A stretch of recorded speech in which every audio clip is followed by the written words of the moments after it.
નીકળ્યા અને ધનુષની બાજુમાંથી નીકળ્યા ને અમે જોયું કે જૂનું છે કે નવું છે લાવતો જોઈ તો ખરા અને ધનુષને જોવા ગયા અડ્યા ત્યાં તૂટી ગઈ વાત જ આવી કરી અડ્યા ત્યાં તૂટી ગઈ અને લક્ષ્મણજી સામે પરશુરામનો ક્રોધ બે કાપુ એ મહારાજ વિના બાળક સાંભળી લે આ કોઈ સામાન્ય ધનુષ નહોતું કે તમે અડો તૂટી જાય જય હો લક્ષ્મણજી કે અમને એમ કે આ સામાન્ય હશે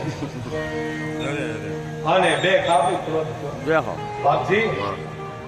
નાના મોઢે મોટી વાત ન કરે પણ એક વાત કરી દો તમને અયોધ્યાના રાજકુમાર છે જય હો અને આવા તો અમે કેટલાય છોડી નાખ્યા પેલું નથી બહુ જાણતો